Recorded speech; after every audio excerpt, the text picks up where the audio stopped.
Hello, my amazing children. This is Grandma Carla, and we are back with the very last chapter of Ramona and Her Father by Beverly Cleary.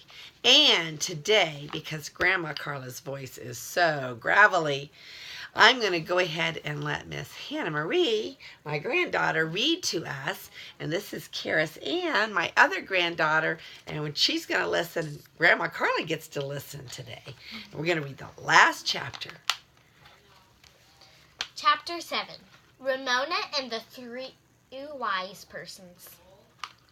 Suddenly, a few days before Christmas, when the Quimby's family least expected it, the telephone rang for Ramona's father. He had a job. The morning after New Year's Day, he was to report for training as a checker in a chain of supermarkets. The pay was good. He would have to work some evenings, and maybe someday he would get to manage a market. After the telephone call, Mr. Quimby stopped reaching for cigarettes that were not there and began to whistle as he ran the vacuum cleaner and folded the clothes from the dryer. The worried frown disappeared from Miss Quimby's forehead. Beezus looked even more calm and serene. Ramona, however, made a mistake. She told her mother about her tight shoes. Miss Quimby then wasted a Saturday afternoon shopping for shoes when she could have been sewing on Ramona's costume. As a result, when they drove to the church the night of the Christmas Carol program, Ramona was the only unhappy member of the family. Mr. Quimby sang as he drove. "There's a wheel a-turning in my heart. There's a wheel a-turning in my heart." Ramona loved that song because it made her think of Howie, who liked machines. Tonight, however, she was determined not to enjoy her father's singing. Rain blew against the car, headlights shone on the pavement, and windshield wipers slipped slot. Miss Quimby leaned back, tired but relaxed. Louisa smiled her gentle Virgin Mary smile that Ramona had found so annoying the past 3 weeks. Ramona saw some place above these cold, wet clouds, the very same star was shining that had guided the 3 wise men to Bethlehem. On a night like this, they never would have made it. Mr. Quimby sang on, "Oh, I feel like shouting in my heart."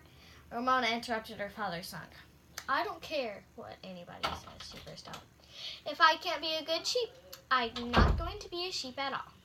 She yanked off the white terry cloth headdress and pink lined ears that she was wearing and stuffed it into the pocket of her car coat. She started to pull her father's rolled down socks from her hands because they didn't really look like hoofs, but then she decided they kept her hands warm. She squirmed on the lumpy terry cloth tail sewn to the seat of her pajamas. Ramona could not pretend that faded pajamas painted with an army of pink rabbits, half of them upside down, made her look like a sheep. But Ramona was usually good at pretending. Mrs. Quimby's voice, "Ramona, your tail and headdress were all I could manage, and I had to stay up late last night to finish those. I simply do not have time for complicated sewing." Ramona knew that. Her family had been telling her so for the past 3 weeks. "A sheep should be woolly," said Ramona. "A sheep should not be printed with pink bunnies." "You can be a sheep that has been shorn," said Mr. Quimby, who was full of jokes now that he was going to work again. "Oh, or how about a wolf in sheep's clothing?" "You just want to make me miserable," said Ramona, not appreciating her father's humor, and feeling that everyone in her family should be miserable because she was. "She's worn out," said Miss Quimby, as if Ramona could not hear. "It's so hard to wait for Christmas at her age." Ramona raised her voice. "I am not worn out. You know sheep don't wear pajamas." "That's showbiz," said Mr. Quimby. "Daddy!" Beezus Mary was shocked. "It's church!" "And don't forget, Ramona," said Mr. Quimby, "as my grandmother would have said, those pink bunnies will never be noticed from a trotting course." Ramona disliked her father's grandmother even more. Besides, nobody ever rode trotting horses in the church. The sight of light shining through the stained glass windows of the big stone church diverted Ramona for a moment. The window looked beautiful, as if it were made of jewels. Mr. Quimby backed the car into a parking space. "Ho, ho, ho!" he said as he turned off the ignition. "'Tis the season to be jolly." Jolly was the last thing Ramona was going to be. Leaving the car, she stooped down inside her car coat to hide as many bunnies as possible. Black branches clawed at the sky, and the wind was raw. "Stand up straight," said Ramona's heartless father. "I'll get wet," said Ramona. "I might catch a cold, and then you'd be sorry." "Run between drops," said Mr. Quimby.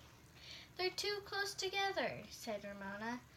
"Oh, you two," said Miss Quimby with a tired little laugh as she backed out of the car and tried to open her umbrella at the same time. "I will not be in it," Ramona defied her family once and for all. They can give the program without me." Her father's answer was a surprise. "Suit yourself," he said. "You're not going to spoil our evening." Miss Quimby gave the seat of Ramona's pajamas an affectionate pat. "Run along, little lamb, wagging your tail behind you." Ramona walked stiff-legged so that her tail would not wag. At the church store, the family parted. The girls going downstairs to the Sunday school room, which was a confusion of chattering children piling coats and raincoats on the stairs. Ramona found a corner behind the Christmas tree where Santa would pass out candy canes after the program. She sat down on the floor with her car coat pulled over her bent knees. Through the branches, Ramona watched carolers put on their white robes. Girls were tying tinsel around one another's heads, while Miss Russo searched out boys and tied tinsel around their heads, too. "It's all right for boys to wear tinsel," Miss Russo assured them. Some looked as if they were not certain they believed her. One boy climbed on a chair. "I'm an angel! Watch me fly!" he announced, and jumped off, flapping the wide sleeves of his choir robe. All the carolers turned into flapping angels. No one noticed Ramona. Everyone was having too much fun. The shepherds found their cloaks, which were made from old cotton bedspreads. Beezus' friend, Henry Huggins, arrived and put on the dark robe he was to wear in the part of Joseph. The other two sheep appeared. Howie's acrylic sheep suit with a zipper on the front was thick and fluffy, as Ramona knew it would be. Ramona longed to pet Howie. He looked so soft. Davy's flannel suit was fastened with safety pins, and there was something wrong about the ears. If his tail had been longer, he would have passed for a big kitten, but he did not seem to mind.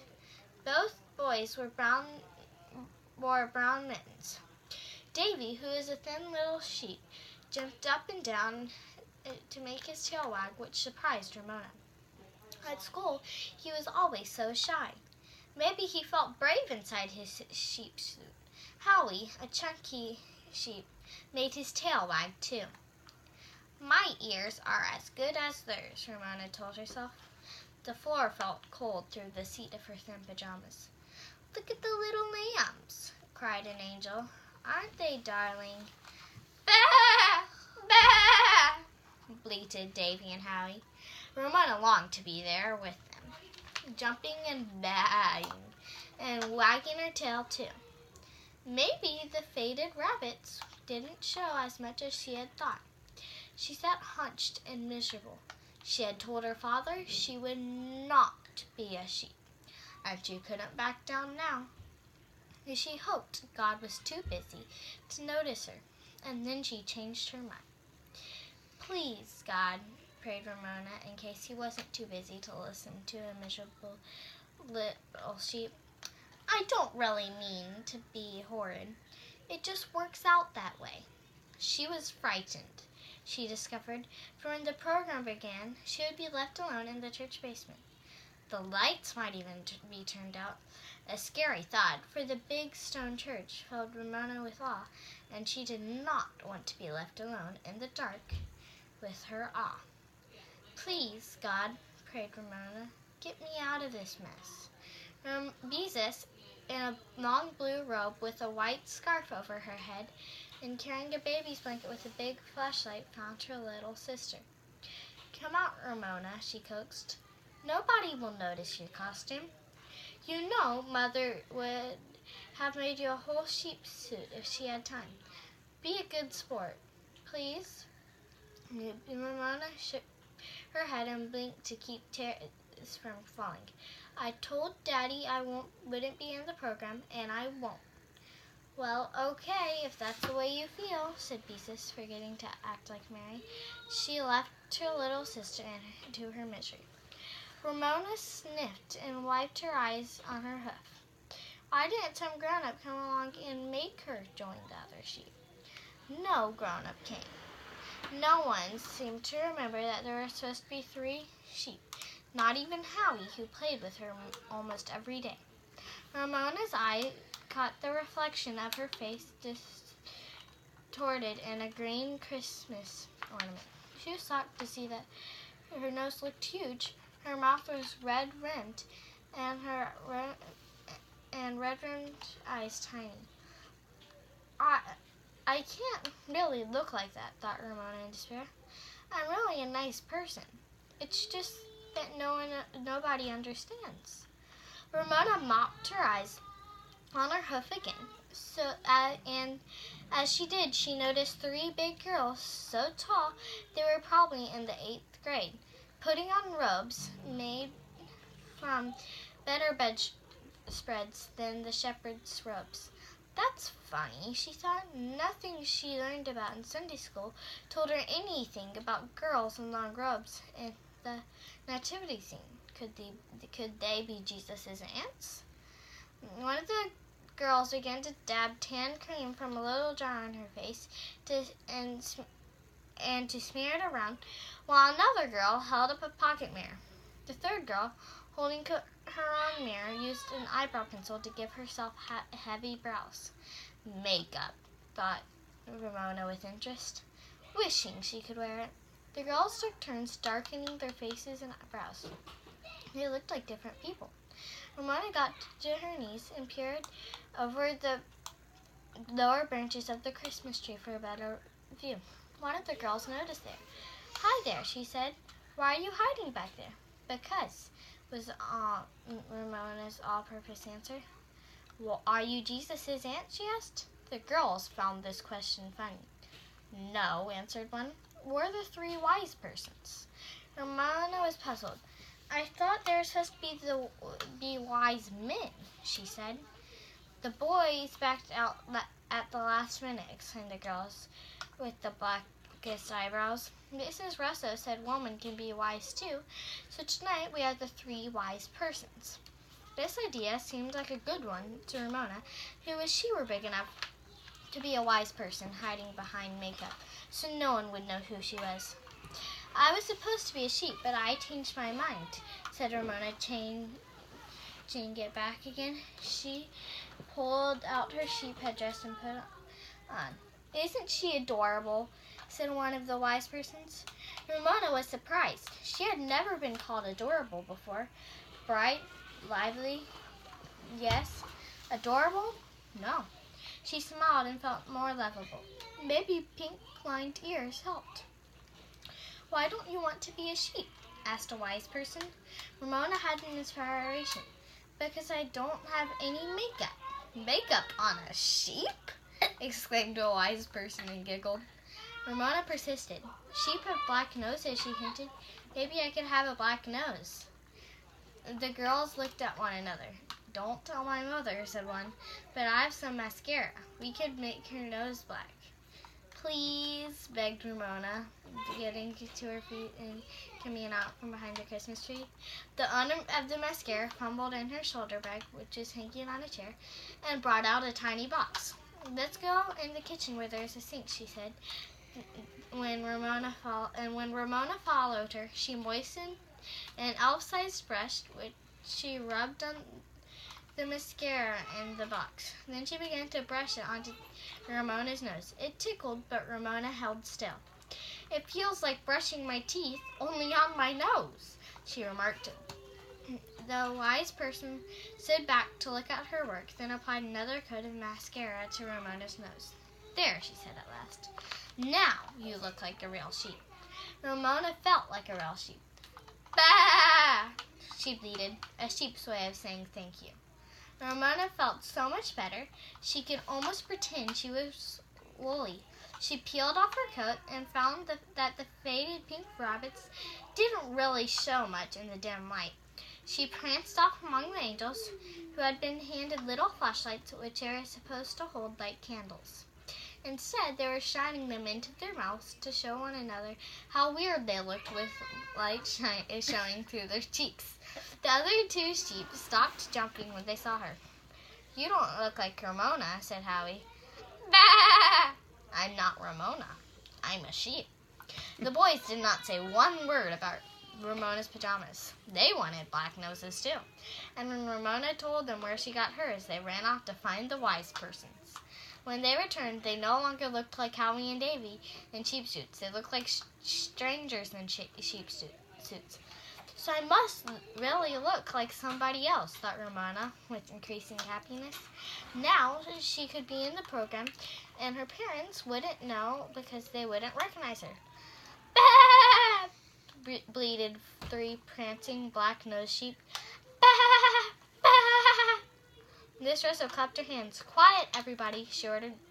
"All right, Mary and Joseph, line up by the front stairs. Shepherds and sheep next, and then wise persons. Angels, line up by the back stairs."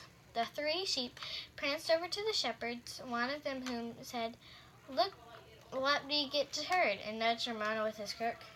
"You cut that out," said Ramona. "Quietly, everybody," said Miss Russell. Ramona's heart began to pound as if something exciting was about to happen. Up the stairs she tiptoed and through the arched door. The only light that came from the candelabra on either side of the chancel, and candelabra on either side of the chancel, and from a street light shining through a stained glass window. Ramona had never seen the church look so beautiful or so mysterious. Beeza sat down on a low stool in the center of the chancel and arranged the baby's blanket around the flashlight. Henry stood behind her. The sheep got down on their hands and knees in front of the shepherds, and the 3 wise persons stood off to one side holding bath salt jars that looked as if they really could hold frankincense and myrrh. An electric star suspended above the organ began to shine. Beezus turned on the big flashlight inside the baby's blanket, and the light shone up on her face, making her look like a picture of Mary on a Christmas card. From the rear door, a wobbly procession of kindergarten angels holding their small flashlights looked like candles led the way, glimmering 2 by 2. "Ah," breathed the congregation. "Hark the herald angels sing," the advancing angels caroled. They looked nothing like the jumping, flapping mob with flashlights shining through their cheeks that Ramona had watched downstairs. They looked good and serious and holy. A shivery feeling ran down Ramona's backbone, as if magic were taking place. She looked up at Beezus, smiling tenderly down at the flashlight, and it seemed as if baby Jesus really could be inside the blanket. "Why?" thought Ramona, with a feeling of shock. "Beezus looks nice, kind, and sort of pretty." Ramona had never thought of her sister as anything but, well, a plain old big sister. who got to do everything first. Ramona was suddenly proud of Beezus. Maybe they did fight a lot when Beezus wasn't going around acting like Mary, but Beezus was never really mean. As the carolers bore more light into the church, Ramona found her parents in the second row. They were smiling gently, proud of Beezus too. This gave Ramona an aching feeling inside. They would not know her in her makeup. Maybe they would think she was some other sheep, and she didn't want to be some other sheep. She wanted to be their sheep. She wanted them to be proud of her too. Ramona saw her father look away from Beezus and looked directly at her. Did he recognize her? Yes, he did. Mr. Quimby winked. Ramona was shocked. Winking in church? How could her father do such a thing? He winked again, and this time he held up his finger and forefinger in a circle. Ramona understood. Her father was telling her he was proud of her too. Joy to the newborn king, sang the angels as they mounted the steps on either side of the chancel. Ramona was filled with joy. Christmas was the most beautiful, magic time of the whole year. Her parents loved her, and she loved them, and Beezus too. At home, there was a Christmas tree, and under it, presents. Fewer than the past Christmas, but presents all the same. Ramona could not contain her feelings. "Bah!" she bleated joyfully. She felt the nudge of a shepherd's crook on the seat of her pajamas and heard a shepherd whisper through clenched teeth, "You be quiet." Ramona did not beat again. She wiggled her seat to make her tail wag. That is the end of the last chapter of Ramona and her father.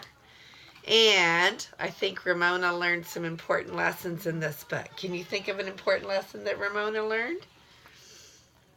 Anybody? Did she learn maybe that everything wasn't about Ramona?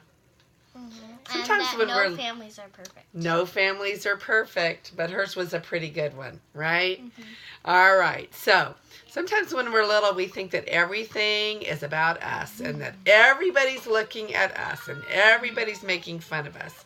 And I think she learned that everything wasn't about Ramona. Well, that's an important lesson to learn when you're a little girl, right? All right. Well, this is Grandma Carla with Hannah Marie and Kira San, and we love you.